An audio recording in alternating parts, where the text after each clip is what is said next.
इस छोटे से उपाय को मात्र एक बार कर लेने के बाद किसी भी प्रकार का कोई विपत्ति, कोई संकट आपके पास नहीं ठहरने वाला। अगर हर तरफ से और हर तरह से आप निराश हो चुके हैं, संकटों से आपको छुटकारा नहीं मिल रहा है, कोई न कोई नया संकट आपके सामने हमेशा मुंह बाए खड़ा रहता है, आप चारों तरफ से निराश हो चुके हैं, तो एक बार इस उपाय को करिए। केवल एक दिन करना है, एक बार करना है, और उपाय में बहुत खर्च भी नहीं है। बहुत ज्यादा खर्च होगा तो 10 से 20 रुपए, इतना भी नहीं होने वाला है, और हमेशा हमेशा के लिए विपत्तियां, संकट आपको छोड़ देंगे। निराशा में भी आपको आशा की ज्योति दिखाई पड़ेगी। कोई बहुत बड़ी मनोकामना हो तो पूरी हो जाएगी। उपाय को पूरी तरह से देखने और समझने के लिए वीडियो को अंत तक देखेंगे। और मैं एक बार आपसे कह दूं, एक बार यह बात जरूर बता दूं, मैं जितने उपाय आपके सामने रखता हूं, लाता हूं, प्रस्तुत करता हूं, वे सब शास्त्र सम्मत होते हैं, वे बनावटी नहीं है। ये उपाय हमारे शास्त्रों में हैं, आजमाए जा चुके हैं, इनका प्रभाव देखा जा चुका है। असाध्य से असाध्य बीमारियां, रोग, कष्ट, संकट टले हैं इनसे, और आज भी टलते हैं जो श्रद्धा से, विश्वास से इन उपायों को करता है। अगर कोई बहुत बड़ी मनोकामना रखते हैं, बहुत बड़ी मनोकामना जरूर पूरी हो जाएगी। संकट आपका पीछा नहीं छोड़ रहे हैं, छोड़ देंगे। भय सता रहा है, भय मुक्त हो जाएंगे। कोई भी समस्या हो, पूरी तरह से निजात मिलनी है आपको। क्या करना है, सावधानी पूर्वक सुनेंगे। मैं एक मंत्र बता रहा हूं आपको, हनुमान जी से जुड़ा हुआ है, और आप हनुमान जी के बारे में तो हनुमान चालीसा में पढ़ चुके हैं। दुर्गम काज जगत के जेते, सुगम अनुग्रह तुम्हारे तेते। ये पंक्तियां आपको याद होंगी। दुर्गम काज जगत के जेते, सुगम अनुग्रह तुम्हारे तेते।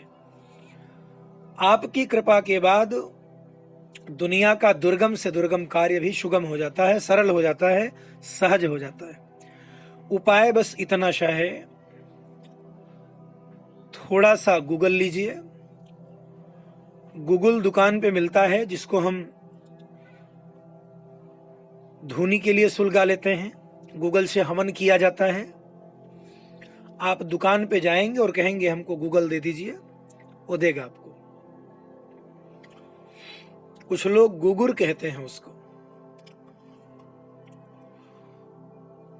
2-5 रुपए का ले लीजिए,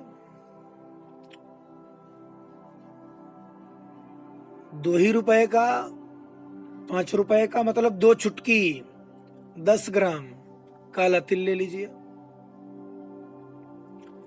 1 दाना जौ, 1 दाना जौ ले लेंगे, और जरा सा गाय का घी।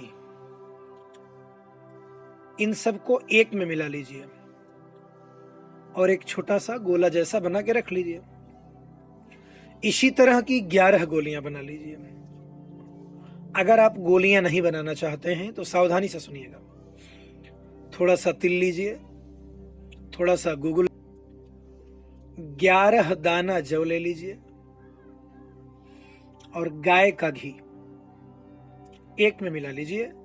इसी से हवन करना है, और सावधानी रखेंगे आप सुनने में, कहीं भी आप चूक नहीं करेंगे। इतना करने के बाद ये सब एक में आपने मिला लिया, किसी कटोरी में रख लीजिए। हवन सामग्री आपकी तैयार है। कंडे की आग पर आपको हवन करना है। कंडा अगर गाय के गोबर का है और बढ़िया है। गाय के गोबर के कंडे पर, उस गाय के गोबर वाले कंडे को आग लगा दीजिए। थोड़ा सा वो दहक जाए, आग आ जाए उसमें, सुलग जाए, बस मैं जो मंत्र बता रहा हूं इस मंत्र को बोलते रहिए और 11 बार जो हवन सामग्री आपने तैयार किया है उस आग पर डालते रहिए। एक बार मंत्र बोला, एक बार उठा के डाल दिया, दोबारा मंत्र बोल दिया, फिर डाल दिया, तीसरी बार बोल दिया, फिर उठा के डाल दिया। 11 भाग कर लें, 11 बार डालना है बस। केवल एक दिन, किसी भी मंगलवार को गोधूली के समय, सायंकाल की वेला में जब सूर्यास्त हो रहे हों, ऐसे समय में करना है। आप अपने घर के पूजा वाले कमरे में या कहीं भी स्वच्छ पवित्र एकांत स्थान पर बैठ जाएं, गाय के गोबर के कंडे को सुलगा लें, उसमें अग्नि डाल लें, गाय के गोबर के कंडे की आग पर ये जो हवन सामग्री आपने तैयार किया है, पुनः सुन लीजिए, थोड़ा सा तिल, थोड़ा सा गुगुल, 11 दाना जौ, 11 दाना जौ, थोड़ा सा गाय का घी। ओरिजिनल उपलब्ध नहीं है तो बाजार से ही गाय के घी के नाम पे लीजिए, और अगर गाय का ओरिजिनल मिल रहा है तो बहुत अच्छी बात है। सबको एक में मिला के 11 भाग बना लें। एक बार मंत्र बोलिए और उठा के डाल दीजिए, दाएं हाथ से उठा के डाल दीजिए। मंत्र सुनिएगा, 11 बार डाल दीजिए। पहली बार आप डालेंगे और धीरे से अपने मन की जो मनोकामना है, आपका जो संकट है, आपकी जो परेशानी है, हनुमान जी से कह देंगे। फिर दोबारा आपने डाला, फिर हनुमान जी से अपने मन का दुख तकलीफ कह दिया 11 बार, और मुश्किल से महीने भर नहीं बीतेंगे।